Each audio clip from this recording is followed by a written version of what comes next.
안녕하세요. 정봉주의 정치쇼 정봉주입니다. 70억 분의 1의 사나이, 전 세계에서 정치를 제일 잘하는 1인 정봉주의 정치쇼 시작했습니다.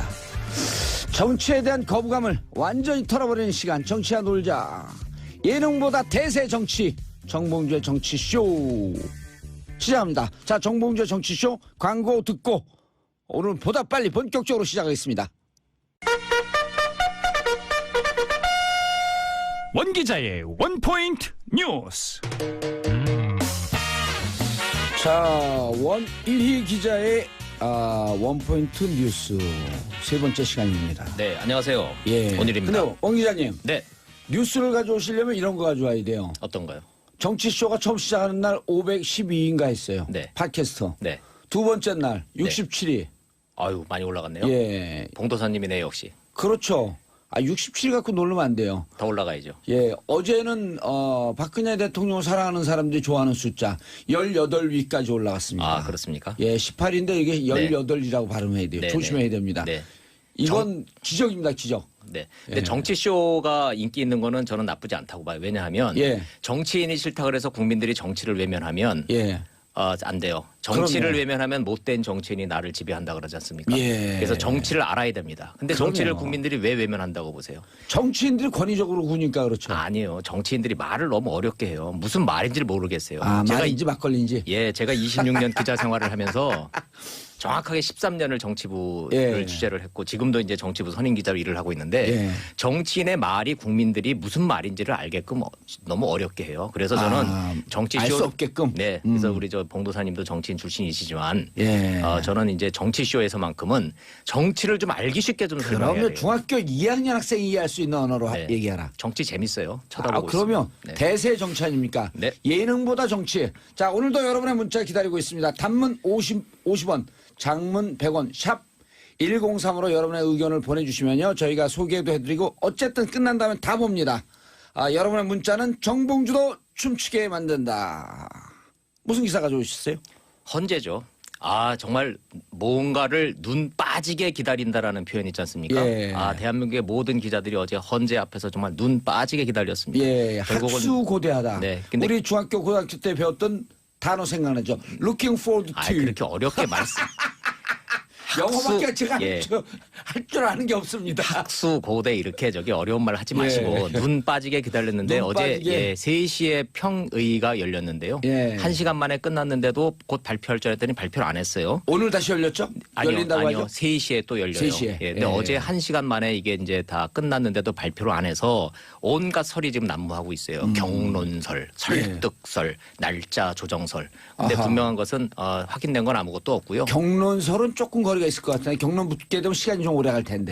그렇죠. 그러니까 너무 빨리 끝났잖아요. 예. 근데 경론이라 그러니까 이제 막 싸운다고 생각하지만 사실 평의라는 걸 제가 이제 취재를 해 보니까 예. 8명이 모여서 대한민국은 맨 막내 재판관부터 의견들을 내는 거예요. 미국은 저 연방 대법원의 경우에는 제일 고참순, 고참순. 전문 용어로 짬밥순으로 아하. 제일 오래된 선임들부터 자기 의견을 쭉 얘기를 해요. 예. 그런데 한국은 이게 동양 문화권이기 때문에 그렇죠. 재판관들이 헌재 재판관으로 근무하는 연차가 제일 작은 순부터 먼저 의견을 얘기를 한대요. 예. 왜냐하면 고참이 먼저 얘기를 하면 의견을 물리지. 이렇게 예. 몰고 가는 듯한 느낌이 있을 수 그렇죠. 있고 우리는 또 아무래도 좀 선후배 간에 그런 게 좀 있잖아요. 그래서 우리는 이제 그 제도적으로 막내 재판관부터 의견을 얘기를 하는데 예. 지금 이제 헌재의 경우에는 연구관들이 인용, 기각 그 선고문을 다 써놓고 있는 거예요. 그러니까 그래서 써놨단 말이에요. 이해는 안 되더라고요. 써놓는 거예요. 그리고 양쪽의 논리 인용됐을 때 이러한 논리, 그렇죠. 기각됐을 때 이러한 논리 그렇죠. 다 써놓고. 예. 원래 재판관들도 그러거든요. 민사 재판을 할 때 보면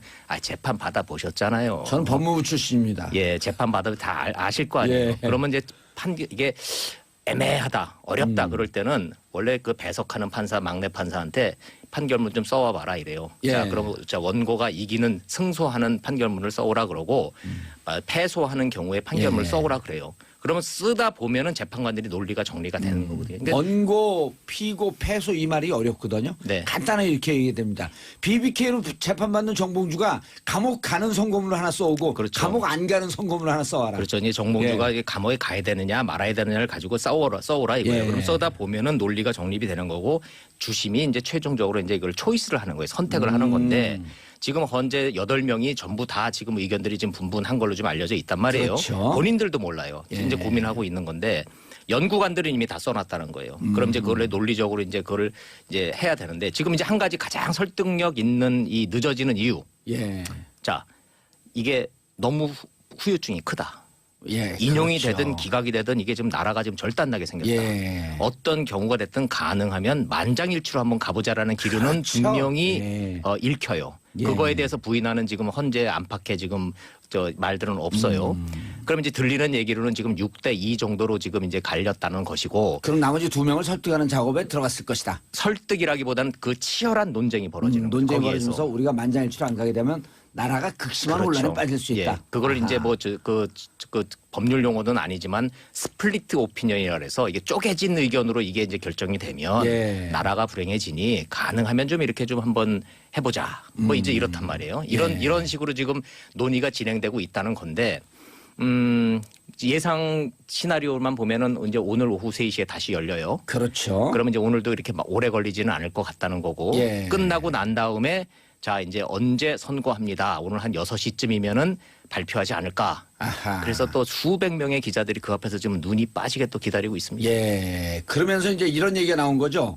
네. 노무현 대통령 탄핵 선고할 땐 3일 전에 일자를 알려줬고 그다음에 통진당. 진보당 해산 심판 때는 이틀 이틀 전에 알려줬기 때문에 네. 오늘 알려주게 되면 10일이 될 수도 있고 네. 혹은 13일이 될 수도 있고 어느 경우도 오늘 알려주게 되면 네. 별로 이렇게 불편한 점은 없는 거죠. 그렇죠. 그런데 이제 어허. 13일도 물리적으로 가능하기는 해요. 예. 그런데 이게 13일이 24시, 예. 그러니까 13일 월요일 24시가 이정미 재판관의 이제 법적 그 근무 기간이란 말이에요. 그렇죠. 그 안에만 하면 돼요. 임기 만료죠. 네, 24시까지가. 예. 근데 그렇게 되면은 오후에 이 임식을 못 해요. 또 예. 시비거리가 된단 말이에요. 그래서 예. 가장 무난한 거는 10일이 가장 무난해 보이고 또 하나 변수가 있어요. 이미 중앙선관위원회에서 언제 해줬으면 좋겠다라는 의견서를 그 헌재에 낸 게 있어요. 어허. 왜냐하면 이게 대선 저- 일자 때문에. 대선 일자잖아요. 예. 그다음에 아시다시피 5월 초가 이 연휴가 있잖아요. 맞습니다. 이게 이제 연휴는 좀 비껴야 되고 5월 3일 날은 못 한단 말이에요. 그렇죠. 근데 저도 모든 대선일이 수요일이기 때문에 그 저는 법적 요건인 줄 알았는데 아니, 아니에요. 권유 요건이에요. 네, 예. 수요일 날 할 수도 있고 화요일 날 할 수도 화요일 할 있습니다. 수도 있어요. 예. 그래서 이 5월 다만 수요일 날 했을 때가 투표율이 가장 높았다라고 하는 그런 그 경험적 통계. 왜냐하면 예. 화요일 날 대선일이면 예. 월요일 날 월차 내고 그냥 쭉 이어서 놀러 가버릴 수가 있거든요. 대한민국 국민들의 민주적 의식 수준을 너무 낮게 보시는 거 아닙니까? 그렇기는 한데 5월 초는 이게 또 황금 예, 연휴이기 맞습니다. 때문에 예. 그래서 지금 5월 9일도 가능하고 5월 10일도 가능하기는 해요. 알겠습니다. 3898님의 문자 남인석의 사이다 안에서 정치 딱딱하다 싶어서 바로 채널 돌렸는데 오늘 듣다 보니 나오신 분 말씀이 참 와다. 착착 감기네요. 계속 듣고 있어요. 쉽게 정치 이야기를 하니까 팍 와닿아요. 오늘 누구 나오시죠? 누구시죠? 나오신 분? SBS 대표기자 정치선임 기자 원일이 기자입니다. 별명은 원도사. 저는 전 세계 70억 인구가 다 아는 정봉주입니다. 감사합니다. 예, 원일이 기자님 원일이었습니다. 감사합니다.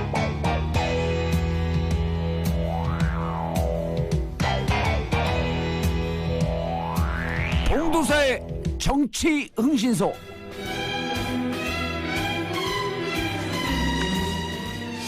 자, 봉도사의 정치 흥신소, 정치에 대해서 모르는 것을 다 짚어주는데요.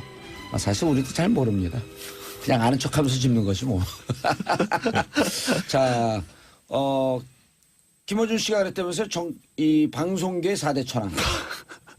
왜 거기서 그 이름이 또 여기 나와야 하는 예, 거죠? 양지열 변호사. 예, 안녕하세요. 양절입니다. 예, 이 그 상암과 여의도를 메뚜기 뛰듯이 이쪽 저쪽 TV만 틀면 나오시는 분이야. 자, 그리고 여론조사계의 하마 박시영 씨. 네, 반갑습니다. 윈지코리아 컨설팅의 박시영입니다. 왜 이렇게 점잖아요? 목소리가 변하잖아요. 왜 하마예요? 별명이? 모든 그 정보를 다 흡수한다 그래서 하마야? 아니, 뭐 덩치가 큰 것도 있고요. 예, 알겠습니다. 박시영 윈지코리아 컨설팅 대표님. 분은 생략하고 얘기했어요. 자, 무슨 자료를 갖고 왔나요? 여론조사 들으면 우리 청취자분들이 재미면 쏙 돌리거든. 네. 여론조사도 재밌게 얘기해 줘야 돼요. 이제 대선과 뭐 조기 대선 가능성이 좀 높아지는 상황 아닙니까? 조금 이제 높아진 게 아니라 뭐 거의 기정사실화 됐죠, 이제. 그러다 보니까 이제 언론에서 계속 지금 대선 후보들 지지도 이런 예. 것들이 속출하고 있는데요. 이번 주에도 한 네다섯 군데에서 이렇게 발표가 됐었습니다. 예. 이제 지지도 흐름을 좀 살펴볼 필요가 좀 있는데요. 일단 그 문재인 전 대표의 독주 체제가 조금 지속되고 있죠. 그래서 30에서 35% 정도 예. 달리고 있고요. 한동안 이제 20%를 오갔던 아니요. 안희정 지사가 예. 좀 빠져서 지금은 이제 10한 3% 정도를 하고 있고요. 황교안 권한대행도 그 정도를 다투고 있습니다. 둘이 2위 싸움을 벌이고 있고 한 10%포인트 정도를 안철수 이재명 그 뒤를 잇고 있는 그런 상황이 지속되고 있습니다. 예. 양 변호사님. 저 여론조사가 지금 몇 개월째 쫙 저렇게 오고 있어요. 이제 그 그렇죠. 특징적인 게 12월 중순 이후에 이재명 시장이 18%까지 갔다가 촛불 때. 예, 그랬다가 이제 거기도 뭐 빅텐트 때문에 주저앉고 아, 그리고 안희정 지사가 22%까지 갔을 때 관심이 있었죠. 예. 25%를 넘으면 이변이 생긴다. 그때부터 제로 쓴 게임이 되니까. 그렇죠. 깎아먹기를 해야 아니면 되니까. 이게 무너지게 되면 근데 그때 선의 발언과 그러니까 분노 발언. 연정까지는 괜찮았는데 연정까지 괜찮았죠. 선의는 너무 나갔었던 예. 것 같아요. 그게 결국에는 한참 오르막길 올라가다가 왜 오르막길 올라갈 때 팍 치고 올라가야 되는데 선의가 딱 브레이크가 된 거죠. 그 선의 발언도 미르재단과 K스포츠 재단도 선의이지 않았겠느냐. 그러니까 묘하게 거기까지 연결이 되는 거예요. 사람이 연상 효과라는 게 중요한데 예. 말이라고 하는 게 아까 원희리 기자가 정치가 말이 어렵다고 했는데 안 지사께서 철학과 출신이잖아요. 예. 이 철학과의 어떤 약간 좀 뭐 어떻게 해야 될까 어려운 점 말을 좀 이렇게 세미나 가서 하시듯이 그렇게 하세요. 그러니까 철학과 출신들은 되게 좋아하는데 그게 좀 심하셨던 것 저도 같아요. 철학 공부를 많이 했거든요. 국립선언 들어가서. 아니 거기 국립 저는 대학원이라고 부르는 줄 알았는데 국립선언이라고 공식 국립선언이라고 명칭이. 그래요. 야. 우리들 사이에 빵제비들 사이에 공식 명칭이 국립선언. 이제 진짜 중요한 건 그런 것 같아요. 문재인 전 대표가 예. 굉장히 오랜 기간 동안 지속적으로 나오니까 이 부분에 있어서는 변동이 거의 없을 것이다라는 예측들이 다 많잖아요. 예. 이제 이번 주말 내지는 다음 주 초에 헌법재판소의 탄핵 결정이 나는데 예. 그 이후까지도 지속이 될 것이냐. 그러니까 걱정이라기보다는 이런 거죠. 사람들이 탄핵을 인용해야 된다는 목소리가 굉장히 높은데 또 그에 못지않게 이후에 전국이 혼란스러워지는 걸 막으려는 걱정하는 분들도 또 있거든요. 예. 그 이후에도 과연 이 추세가 지속될지가 관심사죠. 예. 자, 아이고, 지금 뭐 문자가 쏟아지고 있습니다. 샵 1035. 문자가 쏟아지고 있어요. 아까 제가 뭐라고 말씀드렸죠? 문자는 봉도사도 춤추게 만든다. 안중근 의사의 포맷이 있어요. 하루라도 문자를 보내지 않으면 손에 가시가 놓친다. 자, 김전님 문자. 봉도사 이제 목소리가 조금 익숙해지네요. 첫 시작부터 이틀 동안 다른 방송으로 갈아타나 고민하게 만드시다니 안차하렵니다. 잘 생각하셨어요. 그리고 남희석 씨하고 제가 절친입니다. 예, 남희석 씨 방송 뺏은 게 아니고요. 남희석 씨가 저 양보해갖고 주고 간 거예요. 자, 단문 50원, 장문 100원의 유료 문자. 그래서 청취자분들이 함께 참석해 주셔야지 방송에 팍팍 삽니다. 샵 1035로요. 자, 지금 이제 포인트가요. 네. 우리 양지열 변호사님께서 쫙 설명한 척하더니 답을 탁 던졌어. 네. 탄핵 이후에 어떻게 탄핵이 되느냐. 왜 어떻게 되느냐. 이제 탄핵 이후에 지금까지 이제 분노의 정서가 높았거든요. 예. 불안의 정서보다는 예, 제가 볼 땐 분노의 정서가 거의 한 80%. 그게 이제 탄핵에 대한 찬성으로 그렇죠. 예. 나타나는 거죠. 근데 이제 탄핵이 통과가 되면 이제 불안의 정서가 좀 높아질 거다. 이렇게 지금 언론들이나 보수층에서 기대를 하고 있죠. 전국 상황에 대한 불안. 그다음에 네. 국민들 국론이 분열돼서 대립되고 혹시 불상사가 생기진 않을까. 네, 그러면서 이제 통합의 요구가 높아질 거다. 한쪽에서는 그렇게 전망하고 있고요. 예. 다른 한쪽에서는 탄핵 이후에 오히려 적폐청산, 이 개혁과 변화에 대한 요구가 더 급증할 수도 있다. 이렇게 좀 상반된 시각이 있습니다. 어느 쪽으로 갈 거라고 그거 찍어야죠. 상반된 씨가 다 얘기하려면 대부분 사람은 다 얘기할 줄 알아요. 그거. 저는 후자 쪽이 더 커질 거라고 봅니다. 아, 변화에 대한 욕구가 더 커질 거다. 왜 적폐청산. 그러냐면 지금 조사를 여러 가지를 해보면 보수 대통령보다는 진보 대통령 원하는 그 여론 수치가 60%를 넘어서고 있습니다. 보수 대통령을 원한다는 사람들은 20% 정도밖에 나오지 않습니다. 나머지 한 20%는 무응답인데요. 그래서 이제 진보 대통령을 원한다는 얘기는 변화와 개혁을 요구한다는 얘기거든요. 그렇죠. 그래서 그런 요구가 더 커질 수 있다. 특히 만약에 탄핵이 통과된다면 그것을 반대하는 그 탄핵 반대 세력이 한 15% 정도 되지 않습니까? 그분들이 조금 올라왔어요. 한 18%까지 올라왔어요. 올라갔죠. 그분들이 만약에 격렬하게 항의를 하면 그게 과연 보수층 전반을 대변할 수 있느냐. 오히려 고립될 수도 있다. 그래서 탄핵을 찬성했던 70에서 80% 있는 국민들의 목소리가 더 커질 수도 있다. 예. 상식과 비상식의 싸움으로 갈 수도 있다. 그러면 그 상식을 요구하는 사람들의 핵심은 통합적 요구보다는 오히려 변화와 개혁에 대한 요구가 더 커질 수도 있다. 그렇게 보여집니다. 알겠습니다. 그런데 양 변호사님. 예. 탄핵이 만약에 인용이 되면 그리고 지금 인용될 거라고 이제 거의 모든 정치평론가들 그렇게 보고 계시죠. 저는 그렇죠. 예. 저는 만장일치 쪽을 밀고 만장일치 있어서. 쪽. 예. 그리고 헌재 쪽에서도 만장일치로 가는 것이 헌재의 위상.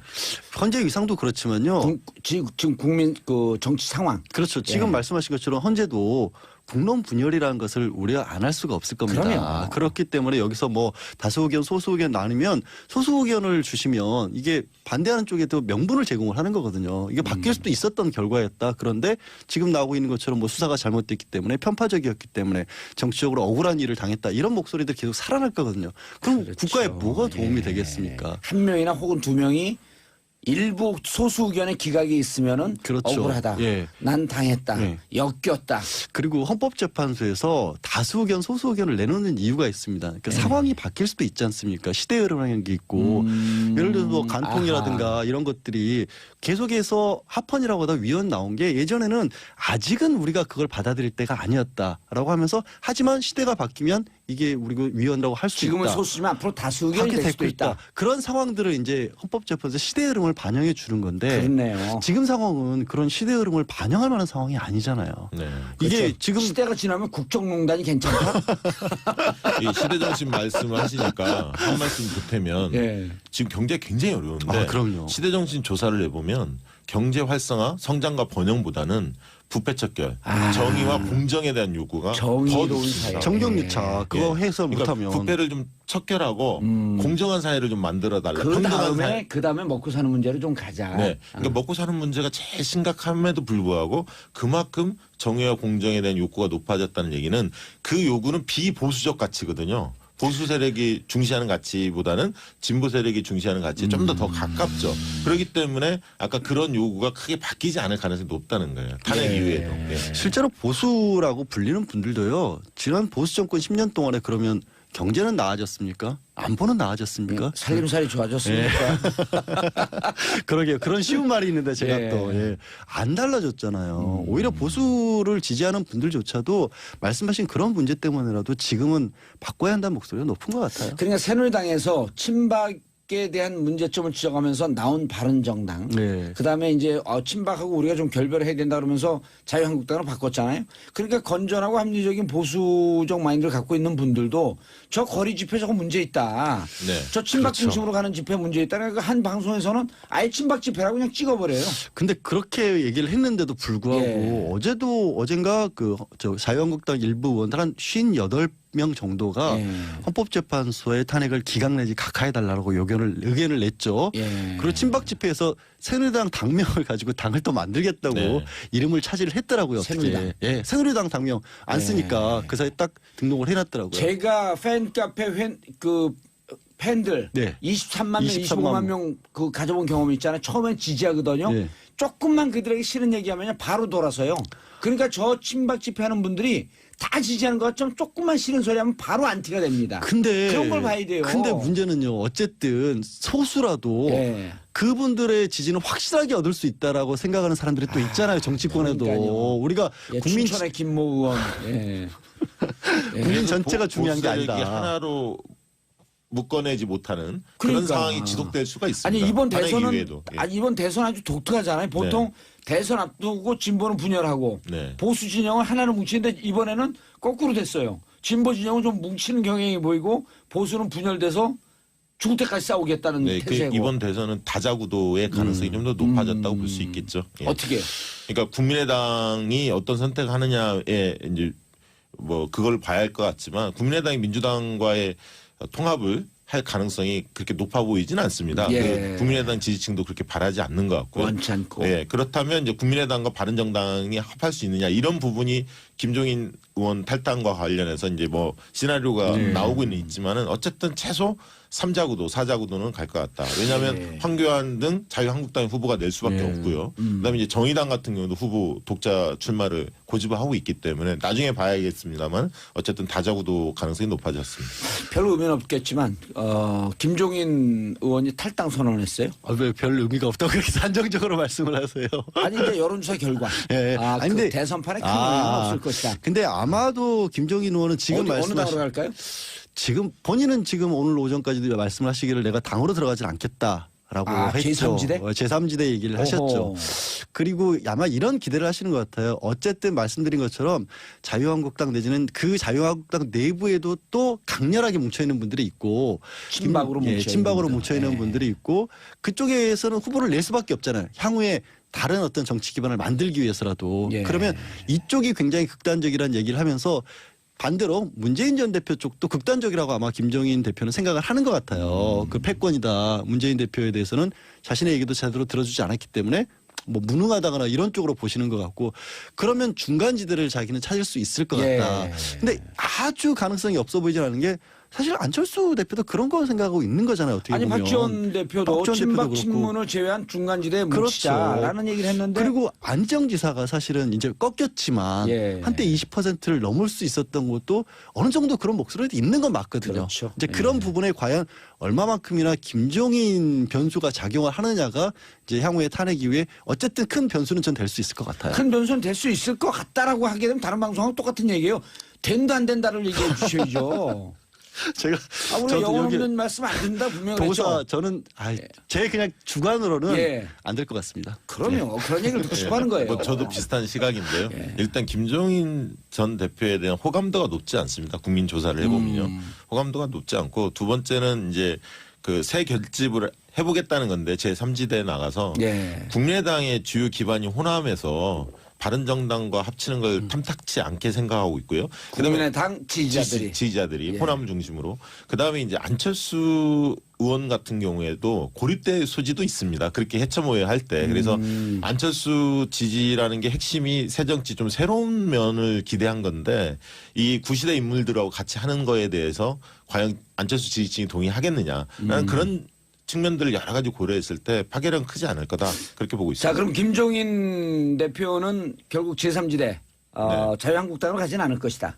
네, 그렇죠. 예. 그러면 본인이 바른정당도 가지 않고 예. 제3지대 다시 헤쳐모여하는 텐트를 치는데 텐트 주인이 되고 싶어하는 생각이다. 그렇죠. 본인 대선 아하. 출마하고 싶은 마음에 예. 탈당한 겁니다. 예. 그러면 바른정당, 국민의당, 김종인 다 묶어갖고 여기서 경선 한번 하자 이런 제안할 수 있을까요? 그렇죠. 그런데 이제 바른정당의 유승민 의원의 경우에는 자유한국당과 합쳐야 한다 보수가 예. 국민의당과 합치는 걸 반대하고 있거든요. 아까 안철수 같은 경우도 안철수 의원의 경우에도 국민의당에서 그렇게 합치는 걸 탐탁치 않게 생각할 수도 있거든요. 그래서 각 내부에 속사정을 들여다보면 그게 쉽지 않습니다.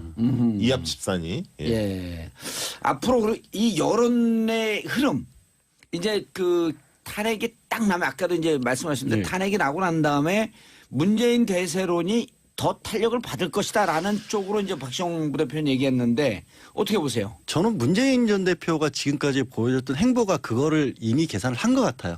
그러니까 뚜렷하게 큰 목소리를 내지 않는 바람에 예. 탄핵 과정에서는 일부 비판도 있었는데 그렇게 하지 않고 영입 작업 같은 것을 계속하면서 사실 이거 같죠. 뭔가를 목소리를 내면 얻어맞기도 쉽습니다. 근데 문재인 전 대표는 그동안에 거의 투명하다시피 하게 잘 의견 얘기를 안 했어요. 물론 그것도 비난을 하고 있지만 예. 그런 선명성이 어떻게 보면 없었고 그냥 자기의 어떤 중심적인 것 인류의 품격 이런 걸 지키고 나갔던 부분이 긍정적으로 작용할 가능성이 많고 예. 지금 지금 아까 말씀하신 분노의 감정보다 불안의 감정이 왔을 때 좀 예. 안정적으로 그 상황을 그렇습니다. 타고 넘어갈 것이다. 네, 그거를 준비를 해오신 것 같아요.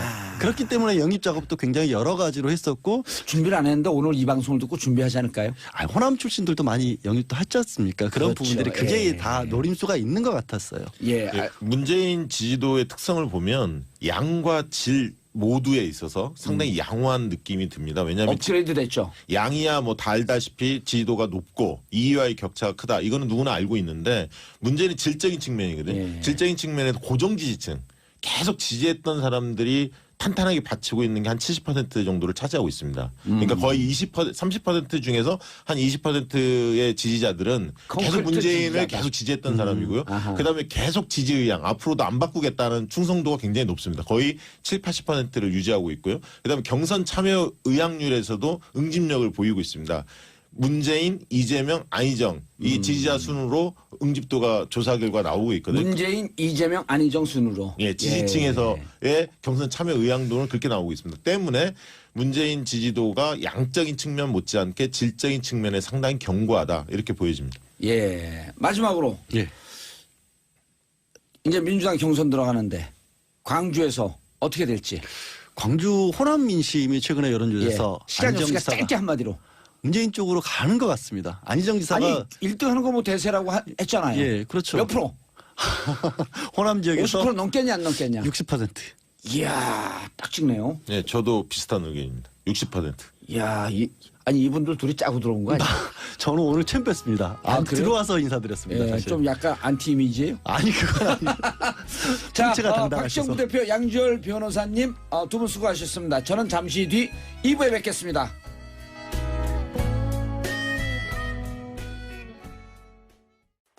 SBS 라디오가 직접 제작한 팟캐스트 고릴라팟.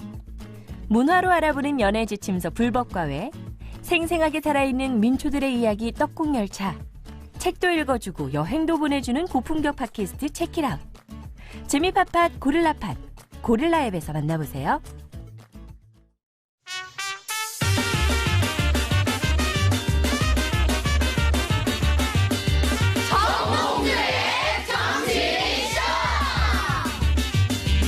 정치판이 궁금하십니까?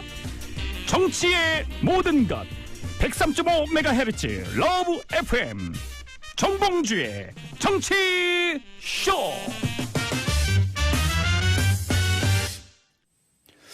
자, 보내주신 문자 잠깐 소개해드리고 말씀 이어가겠습니다. 2453님, 듣고 나면 속 시원한 정봉주 쇼, 샘물방송 정봉주의 정치쇼. 4584님, 정경유착과 부패가 척결된 날이 빨리 왔으면 좋겠습니다.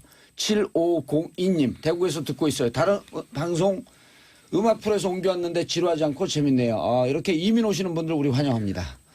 단문 50원, 장문 100원, 샵 1035로 계속해서 문자 보내주시기 바라겠습니다. 청취자의 문자는 정봉주로 춤추게 한다. 이정훈 변호사, 노영희 변호사 두 분 나와주셨는데요. 이정훈 변호사님, 네. 이번 박영수 특검에서 박영수 특검의 오른팔, 복심 중에 복심. 뭐 그런 건 아니고요. 같은 법무법인에 근무하는. 네, 네. 그게 중요하죠, 그게. 네. 자, 수사지원단에 있었는데 수사지원단이 뭐 하던데요? 잘 모르는데 사람들이. 아마 수사지원단에서 했던 일들은 대부분 아마 외부적으로 별로 안 알려졌을 겁니다.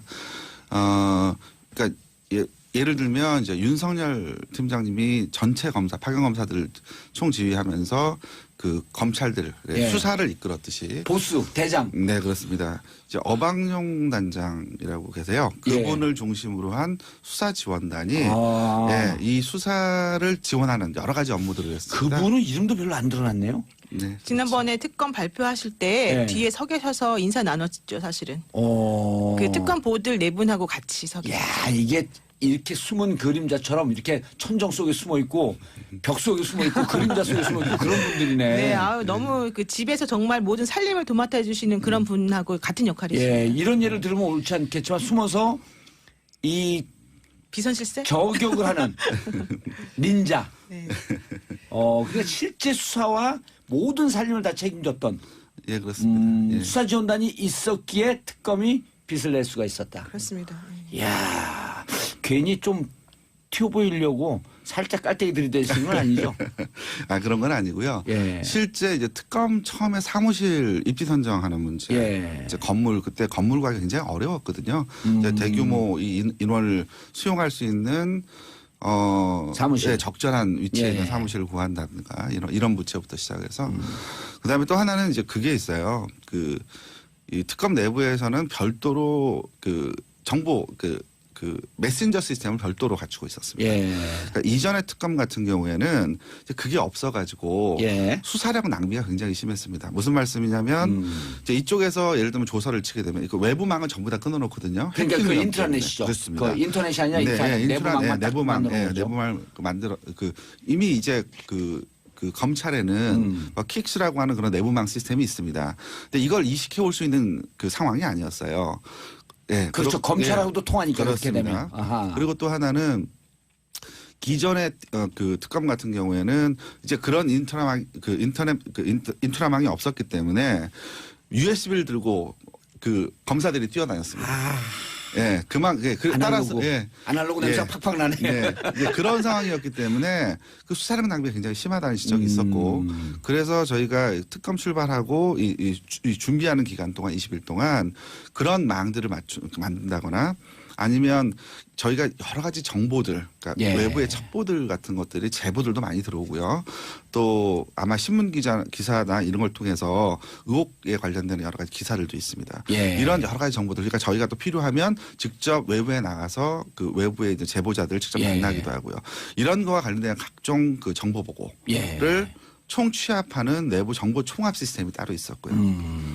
또 그것은 이제 수사지원단이 거의 그런 실무를 다 했다 이런 말씀이시죠. 그렇습니다. 예. 그런데 이번에 그 특검하는 중에 해킹 시도도 있었다고요? 예, 그렇습니다.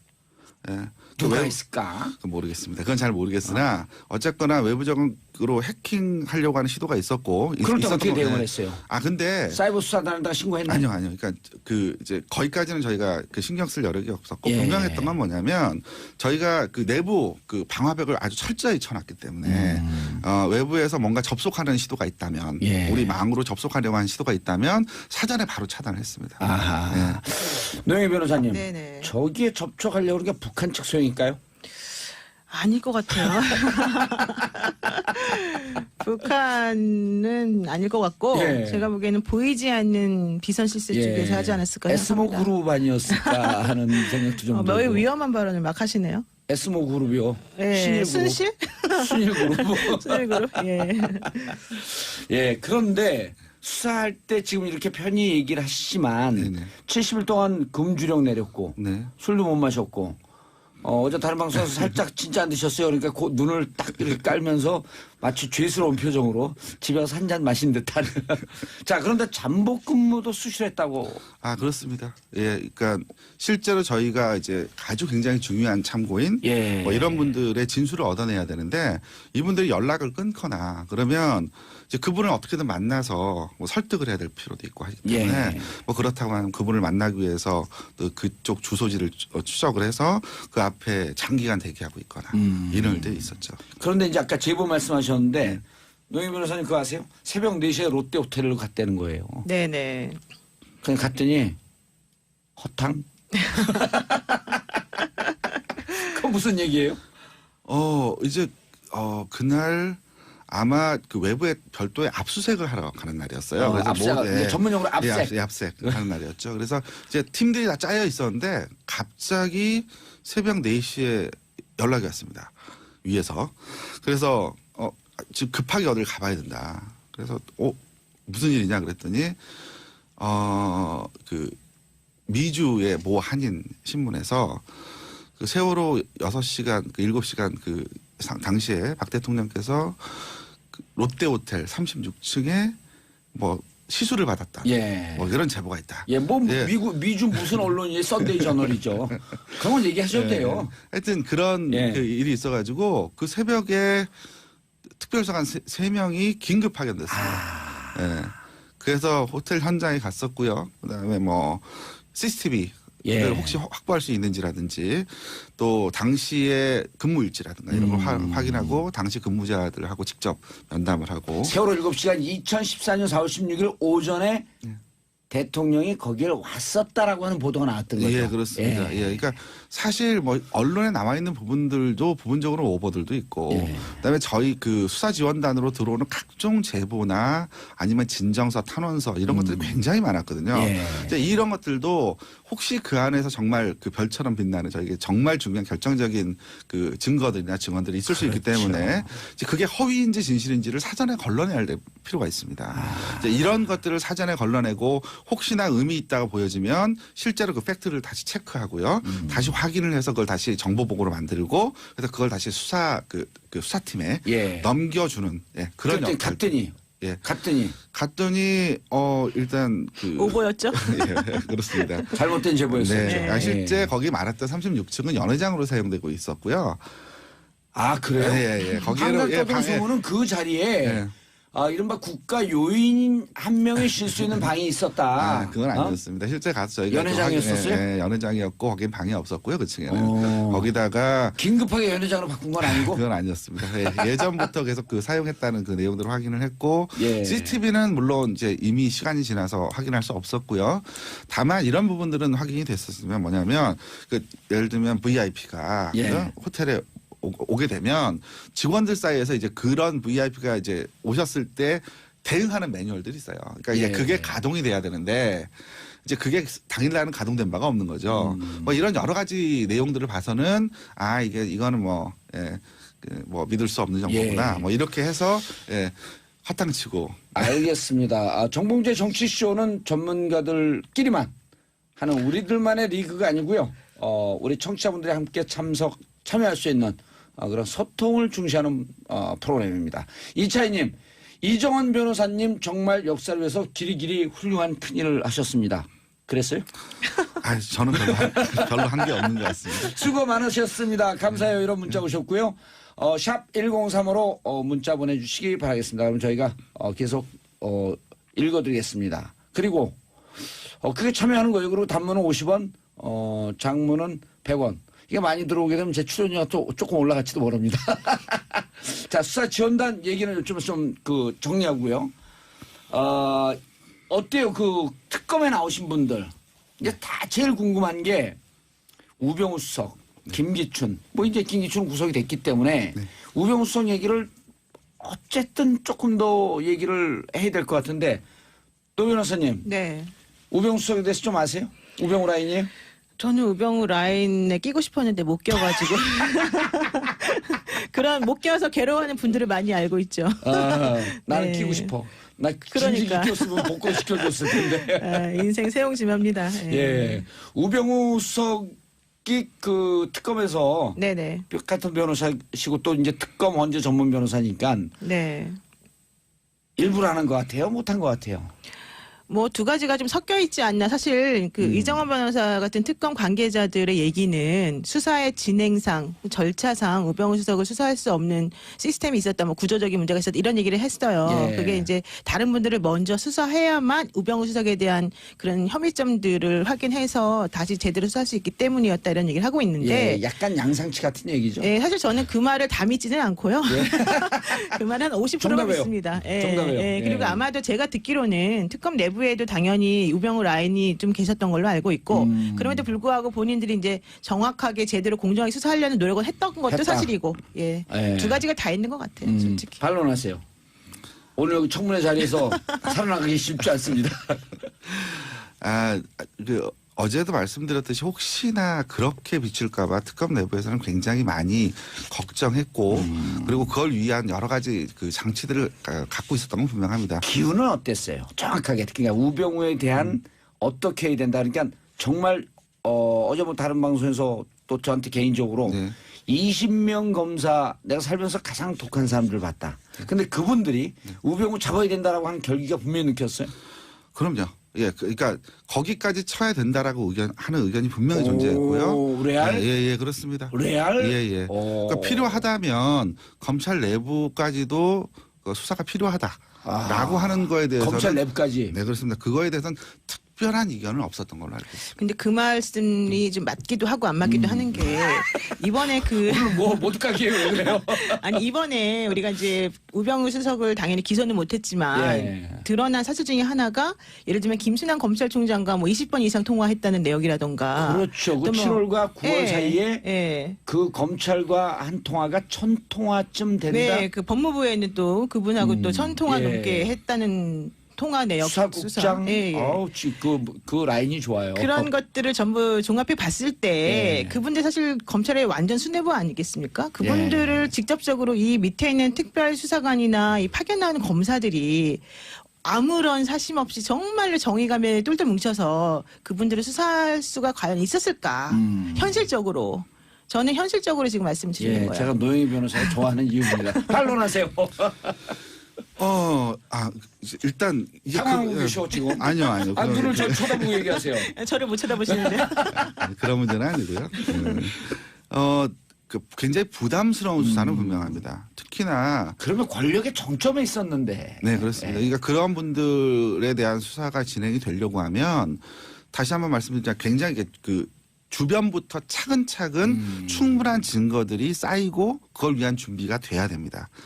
그러기 위해서는 그만큼 그러니까 그 수사기간 연장이 되지 않았기 때문에 그걸 준비할 만한 시간이 많지 않았죠. 그랬던 것이고 만약에 시간이 주어졌다고 한다면 물론 그런 부분이 굉장히 그러니까 다른 조사보다 훨씬 부담감이 많았을 거예요. 그런 의미에서 조금은 더 소극적일 수 있었습니다. 그렇지만 의지가 없었거나 그다음에 그랬던 건 아니었어요. 돌발 질문이요. 예.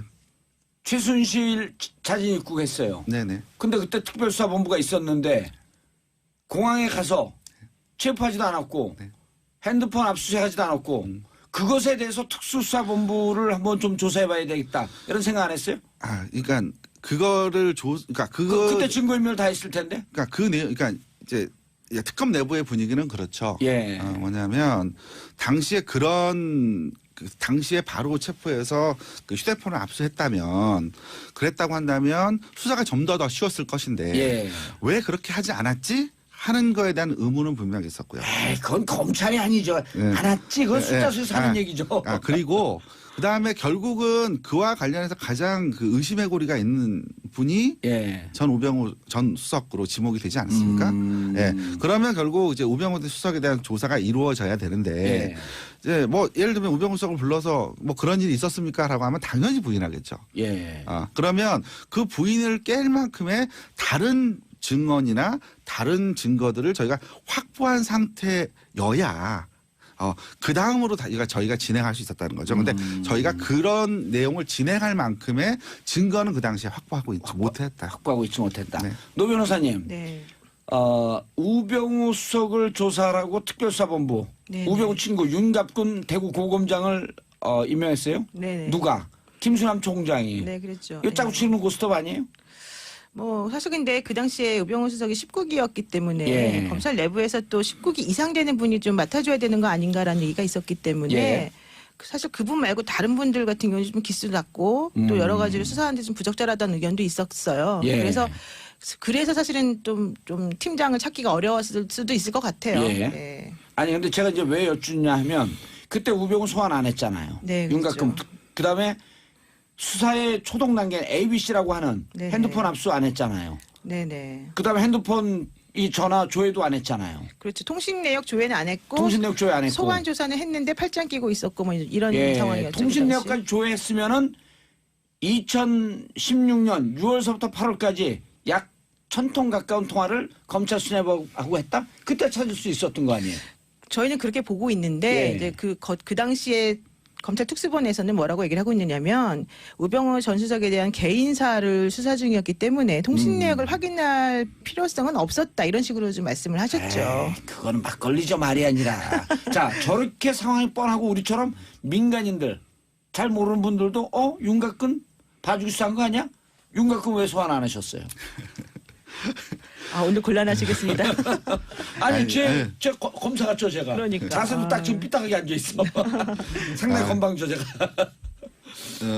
현직 검찰을 저희가 충분히 준비가 되지 않은 상태에서 함부로 불러서 조사하기는 아무래도 부담스럽고 그럴 수가 없죠. 그리고 또 실제 만약에 그것이 팩트가 아니라면 그분이 검찰에 한번 와서 특검에 와서 조사를 받고 카메라 프레시 세대를 받을 텐데 거기 또 개인의 명예에 누가 될 수 있습니다. 그러니까 조사를 안 하려고 했던 부분이 아니고 차분히 그 내용과 관련되는 증거가 밝혀진다고 한다면 사실 누구라도 조사를 해야 되는 입장이었죠. 알겠습니다. 1405님 특검 수사 뒷이야기 뛰는 심장 부여잡으면서 너무 재밌게 듣고 있습니다.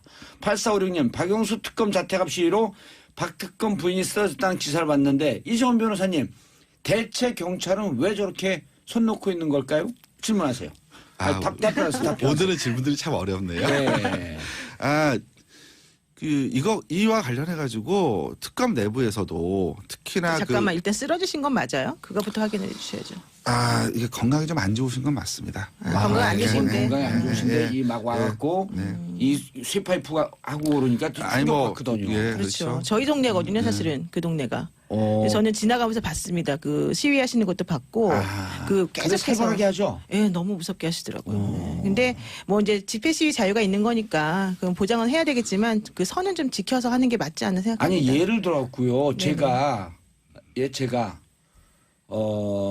박 대통령 삼성동 집 앞에 가갖고 제 지지 세력 한 20명 끌고 갖고 제가 그렇게 봐요. 전 그 자리에서 구속이에요. 그럼 불법 행동이니까 하지 마세요. 아니요 신고를 하고 네네. 그 자리에서 구속이거든요. 근데 이거 검찰도 그러고 경찰도 그러고 편파적인 거 아니냐 이거죠. 좀 소극적으로 하는데 네? 그 이유도 하나 있긴 해요. 또 좀 불상사가 일어나면 안 되니까. 예. 네. 그 집 앞에 그 방망이를 예. 야구 방망이를 들고 한 시위 그건 좀 너무했다 싶어가지고 특검 내부에서 그거에 대해서 이제 고소나 고발해야 되는 것이 아니냐라는 예. 의견이 있었습니다. 특히 대한민국 특검이 이렇게 네. 못당해요? 특검법 20조에 보면은 이제 그런 부분이 있어요.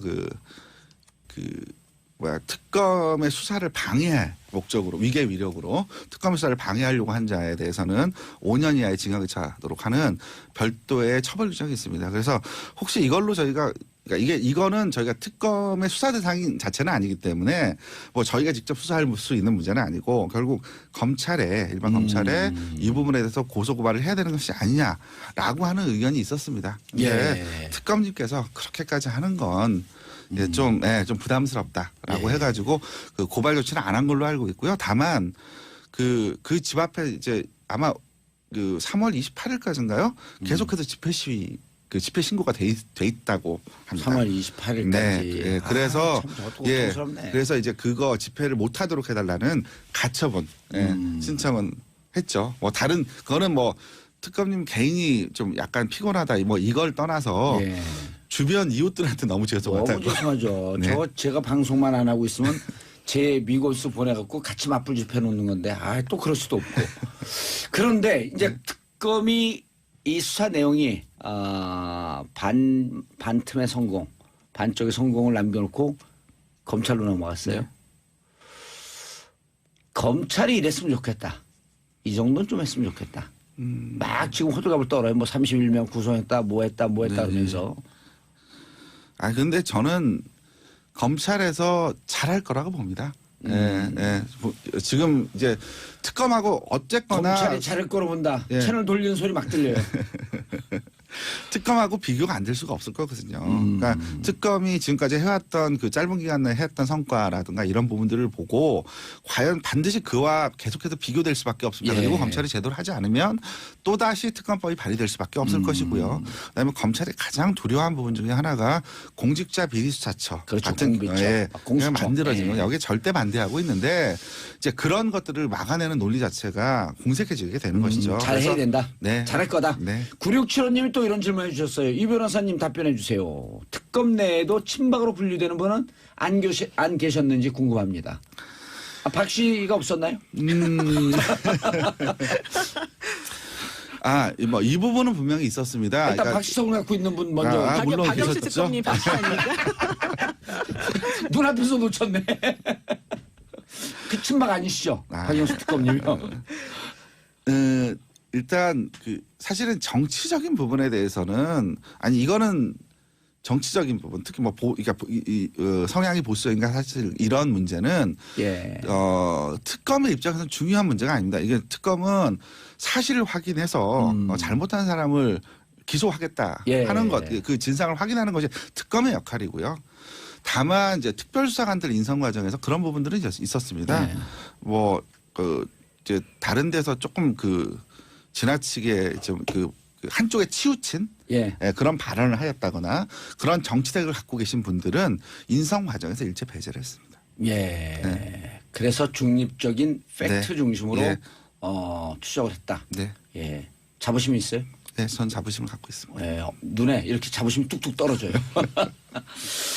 자, 특검에서 특별수사관으로 활동하신 이정원 변호사님, 그리고 이정원 변호사님을 옆에서 열심히 도와드리고 계신 선배 노영희 변호사님, 오늘 두 분 말씀 감사드립니다. 정봉주의 정치쇼 오늘은 여기까지입니다. 내일은 더욱더 쫀득쫀득한 얘기, 쫄깃쫄깃한 얘기를 갖고 정치를 싫어하는 여러분들의 인식을 사정없이 박살내기 위해서 다시 찾아뵙겠습니다. 유권자 한 분 한 분의 관심이 세상을 바꾸게 합니다. 저는 70억 분의 1의 사나이 정봉주, 내일 다시 찾아뵙겠습니다. 감사합니다.